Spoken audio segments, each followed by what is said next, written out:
Hello everyone, welcome to my channel Computer Gyan. Subject is Computer Science and the chapter 6 of 11th class is Control Flow and this is part 2 because chapter 5 में हमारे पास Control Flow part 2 था, लेकिन जो chapter 6 है उसका ये part 2 है और today we are going to cover topic that is exercise of this chapter. और अगर आप इससे रिलेटेड पार्ट को देखना चाहते हो तो उसका लिंक आपको मेरे डिस्क्रिप्शन बॉक्स में मिल जाएगा और मैं आपको, और अगर आप डिटेल में देखना चाहते हो और इसको जो हमारा जो चैप्टर 6 था तो उसका लिंक भी मैं आपको डिस्क्रिप्शन बॉक्स में डालूँगी, तो आप वहाँ से उसे पूरा डिटेल में भी चेक कर सकते हो।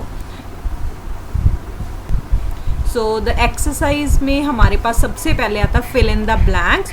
तो पहली है while loop can be executed for minimum dash number of time. तो जो हमारी वाइल लूप स्टेटमेंट होती है, वाइल लूप, तो वो कम से कम कितने नंबर ऑफ टाइम एग्जीक्यूट होती है, तो कम से कम वो एक बार ही एग्जीक्यूट होती है, ज़्यादा वो कितनी भी हो सकती है, लेकिन मिनिमम उसका जो एग्जीक्यूशन का टाइम है वो है 1। Journal form of do while, जो डू वाइल स्टेटमेंट है उसकी जर्नल फॉर्म हमारे पास क्या है, तो वो मैंने आपको प्रीवियस वीडियो में जैसे बताई थी। पहले डू आएगा, फिर हमारे पास उसमें स्टेटमेंट्स आ जाती हैं, ठीक है, स्टेटमेंट्स आ गई, जैसे यहाँ पर स्टेटमेंट्स आ जाएंगी। फिर हमारे पास यहाँ पर आता है वाइल, और वाइल में हमारे पास क्या होता है, कंडीशन या फिर जो भी एक्सप्रेशन होगा, ठीक है, तो वो हमारा यहाँ पर बाद में आता है। तो इस तरह से हमारे पास ये जर्नल फॉर्म है इसकी। तो do while loop can also be called, तो जो डू वाइल हमारा लूप है, डू वाइल, उसको हम और क्या बोल सकते हैं, तो इसका जो नेम एक और है उसे हम बोलते हैं post test loop. Post POST, post, फिर है हमारे पास टेस्ट, पोस्ट टेस्ट, और फिर है लूप। तो पोस्ट टेस्ट लूप कैसे है, जैसे मैंने आपको बताया, जो वाइल है वो जो है बाद में मतलब कि एग्जिट पर जाकर कंडीशन चेक होती है, तो हम इसे पोस्ट टेस्ट लूप बोल देते हैं, ठीक है। लेकिन जो हमारी वाइल है और जो हमारी फोर लूप है वो प्री टेस्ट लूप होते हैं, तो ये हमारा पोस्ट टेस्ट लूप है। तो हमारा नेक्स्ट है true false. In while do loop expression is executed first. तो जो वाइल हमारा ये डू वाइल है, इसमें एक्सप्रेशन जो है वो सबसे पहले हमारे पास यहाँ पर हमारे पास क्या है, वाइल और ओके, तो ये है डू वाइल। तो ये हमारे पास डू वाइल लूप है, इसमें जो एक्सप्रेशन है वो क्या होता है, सबसे पहले एग्जीक्यूट हो जाता है। तो ये हमारे पास, तो जो हमारे पास ये है, इसमें हमारे पास है इन while do loop. While do loop नहीं है, ये है वाइल, ठीक है। वाइल लूप जो हमारा सिंगल वाइल लूप है उसमें एक्सप्रेशन जो है सबसे पहले एग्जीक्यूट हो जाता है, तो ये बिल्कुल ट्रू है क्योंकि वो प्री हमारा टेस्ट होता है, तो इसमें जो है एक्सप्रेशन पहले एग्जीक्यूट होता है।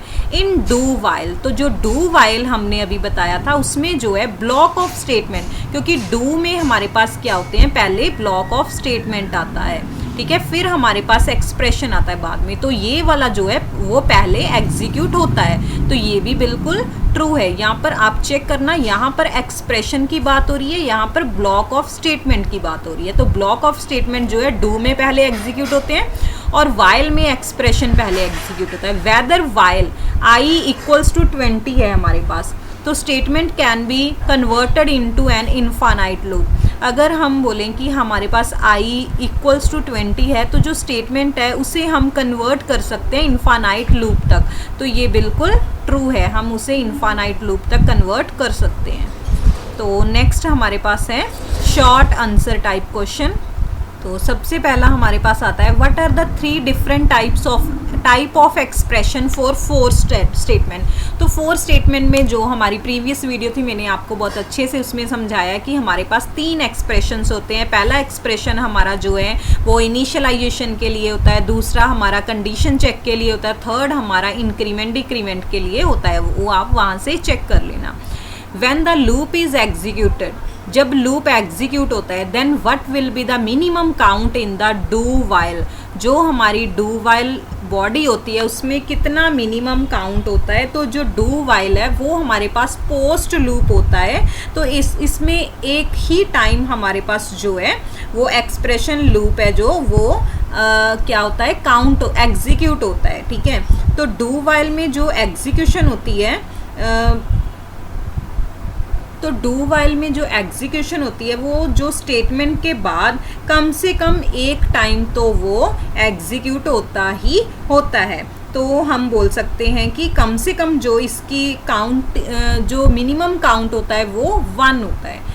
In loop how the null statement can be displayed.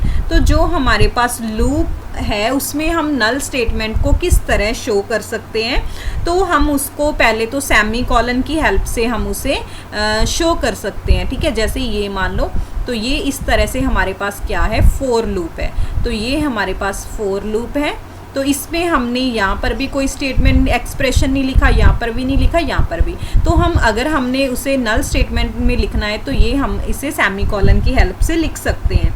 और यहाँ पर हम अगर कंडीशन लिखनी है, यहाँ पर हमारे पास i इक्वल्स टू 0 होता है, यहाँ पर i स्मॉलर देन जैसे जो भी हम बोल दो कि लिमिट लिख दिया। तो इसमें जो 1 है हमारे पास और एक्सप्रेशन जो पहला एक्सप्रेशन है और जो थर्ड एक्सप्रेशन है वो दोनों क्या होंगे, वो दोनों नल होंगे और हम उन्हें सेमी कॉलन की हेल्प से लिख रहे हैं। तो नेक्स्ट है हमारे पास कि how the execution of while loop can be terminated. तो जो वाइल लूप में हमारे पास एग्जीक्यूशन होती है वो किस तरह मतलब कि वो किस तरह कंप्लीट या फिनिश या टर्मिनेट होती है। जैसे हमें पता है कि जो वाइल लूप है वो क्या है, प्री टेस्ट स्टेटमेंट होती है। तो इसमें जब भी हमारा जो है कंडीशन जो है या एक्सप्रेशन वो ट्रू रहेगा तब तो वो हमारी जो है ब्लॉक ऑफ स्टेटमेंट एग्जीक्यूट होता रहेगा। लेकिन टर्मिनेट कब होगा, जब हमारी जो कंडीशन होती है इसमें जो एक्सप्रेशन होता है वो फॉल्स होता है, तो वो टर्मिनेट हो जाता है। तो नेक्स्ट है कंप्लीट द फॉलोइंग प्रोग्राम। हमारे पास प्रोग्राम्स है, इनको हम कंप्लीट करेंगे। तो सबसे पहले आप इसमें क्या लिखोगे, जैसे हम लिखते हैं mostly include stdio.h, include conio.h, wide main, उसके बाद हमारे पास करली ब्रेसेस के बाद ये सारा स्टार्ट होगा। तो इसमें हमारे पास क्या है, देखो इफ़ a मॉडुलस 2, तो a हमारा 1 से स्टार्ट हो रहा है और 6 तक चलेगा, 1 से लेकर 6 तक चलेगा। तो हमारा जो a आएगा उसको हम 2 से मॉडुलस निकाल रहे हैं तो कंटिन्यू होगा। अदरवाइज हमारे पास a जो है उसे वो प्रिंट करवा देगा और प्रिंट एफ करेगा एंड ऑफ लूप को। तो इसमें सबसे पहले हमारे पास जैसे 1 आ गया, ठीक है, 1 का अगर हम 2 के साथ मॉडुलस निकालते हैं तो वो तो नहीं आएगा क्योंकि पूरा पूरा नहीं डिवाइड होगा। लेकिन अगर हम 2 पर जब हम पहुंचेंगे तो 2 पर पहुंचेंगे तो हमारा पूरा पूरा मतलब रिमाइंडर 0 आ जाएगा। तो हमारे पास क्या हो जाएगा, यहाँ पर हमारा प्रिंट हो जाएगा 2 और एंड ऑफ लूप जो है वो आ जाएगा। फिर उसके बाद वो फिर 3 को चेक करेगा, ठीक है।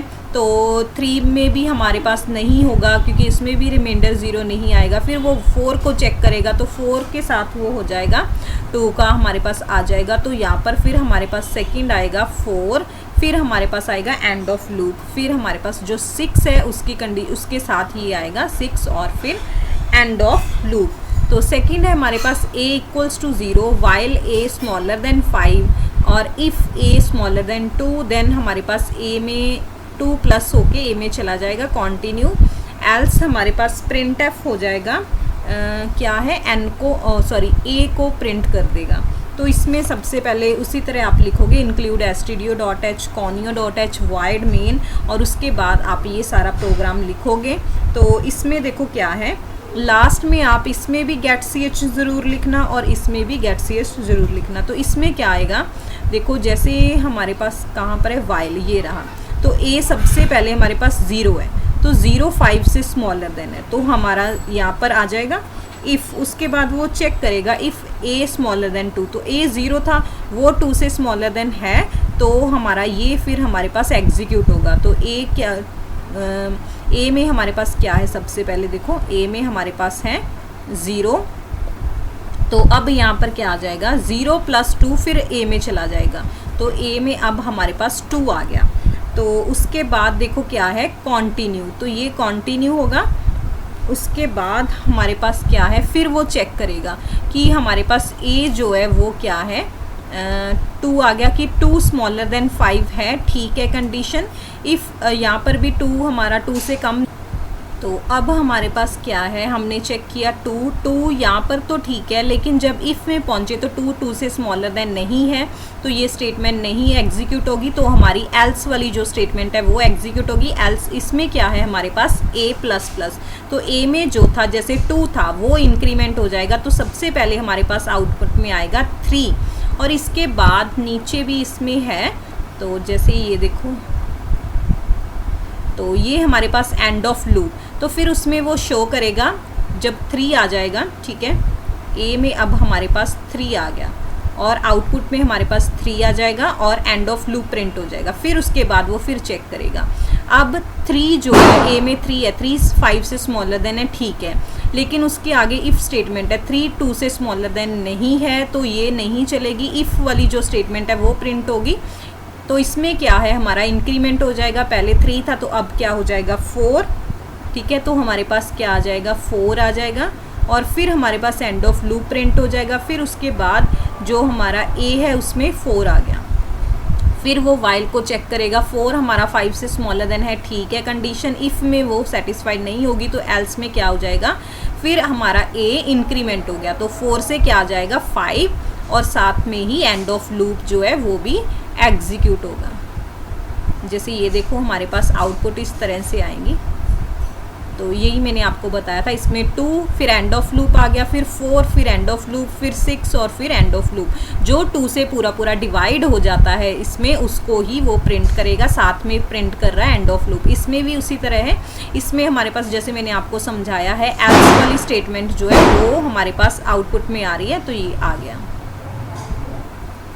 तो नेक्स्ट प्रोग्राम हमारे पास है a = 0। तो इसमें भी उसी तरह से पहले आप लिखोगे include stdio.h conio.h void main, उसके बाद करली ब्रेसेस से स्टार्टिंग होके ये फिर सारी हमारे पास प्रोग्रामिंग आएगी। जैसे a में हमारे पास क्या है, a में अब हमारे पास 0 है, और फिर हमारे पास ये देखो डू वाली स्टेटमेंट है। डू में क्या है, इफ़ स्टेटमेंट चल रही है, a स्मॉलर देन 3, तो 0 हमारा 3 से स्मॉलर देन है, तो ये हमारी एग्जीक्यूट हो जाएगी स्टेटमेंट। 2 + 0 a में ही चला जाएगा, तो अब a में हमारे पास 2 आ गया, तो a में प्रिंट हो जाएगा, हमारे पास आउटपुट में 2 आ जाएगा, तो ये कॉन्टिन्यू होगा, ठीक है। फिर वो हमारे पास चेक करेगा, फिर इफ़ स्टेटमेंट ही चलेगी। अब हमारे पास जो 2 था a में उसे चेक करेगा, 2 3 से स्मॉलर देन है, ठीक है। तो अब हमारे पास जो a में ऑलरेडी था उसमें 2 ऐड हो जाएगा, तो 2 + 2 क्या हो जाएगा 4, तो अब हमारे पास ये 4 को प्रिंट करवा देगा,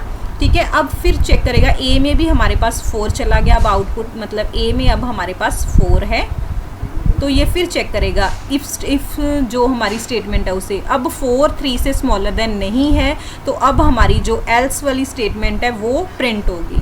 तो इसमें क्या है, प्रिंट ए इंक्रीमेंट, ठीक है। तो अब हमारे पास इसमें 4 था, तो जब हम उसे इंक्रीमेंट करेंगे तो उसमें क्या आ जाएगा, हमारे पास यहाँ पर 5 आ जाएगा, ठीक है। ब्रेक के बाद हमारे पास और स्टेटमेंट है, हम देखते हैं। तो जब हमने किया ब्रेक, तो उसके बाद देखो वाइल a स्मॉलर देन 5, तो a अगर 5 से स्मॉलर देन है तो कब वो ख़त्म होगा, तो हमारे पास यहाँ पर आ जाएगा 6। तो हमारी आउटपुट में क्या क्या आएगा, 2 4 और 6, तो ये हमारे पास आउटपुट में। तो नेक्स्ट जो हमारा नेक्स्ट प्रोग्राम में हमारे पास है इंक्रीमेंट x, और फिर है हमारे पास x = यहाँ पर इंट आएगा, हमने इसे डिक्लेयर किया है। यहाँ पर x हमारे पास 7 है, तो जैसे मान लो x में हमारे पास क्या है 7 है, तो यहाँ पर हमने वाइल लूप लगाया है x > 0, तो 7 जो है वो 0 से ग्रेटर देन भी है, ठीक है।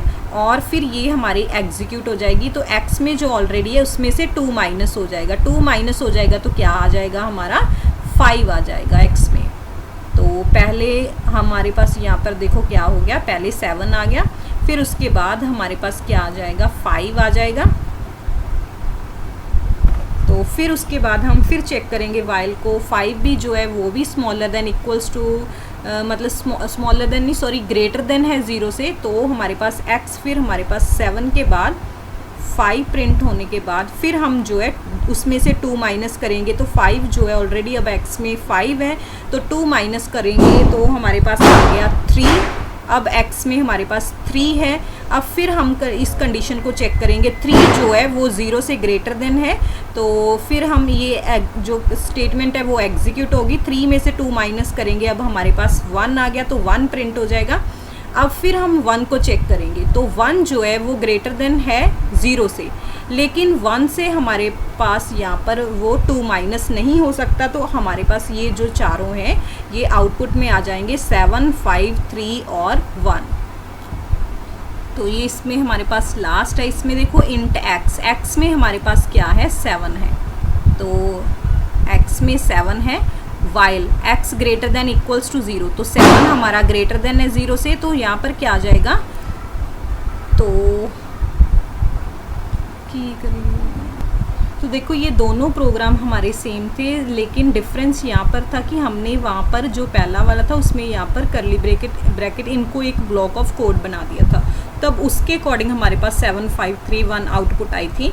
लेकिन अगर हम इसको नहीं लगाते, करली ब्रेसेस को नहीं लगाते, तो हमारे पास जो है आउटपुट वो क्या आएगी, वो हमारे पास -1 आएगी। तो ये हमारा आज का जो चैप्टर है वो कंप्लीट होता है। अगर आपको कोई भी डाउट है तो आप कमेंट सेशन में मुझे पूछ सकते हो। Thanks for watching. अगर आपको वीडियो पसंद आई है तो आप इसे लाइक और शेयर ज़रूर करें, और अगर आपने मेरे चैनल को सब्सक्राइब नहीं किया तो आप इसे अभी सब्सक्राइब कर लें ताकि आपको नई नई अपडेट्स मिल सके।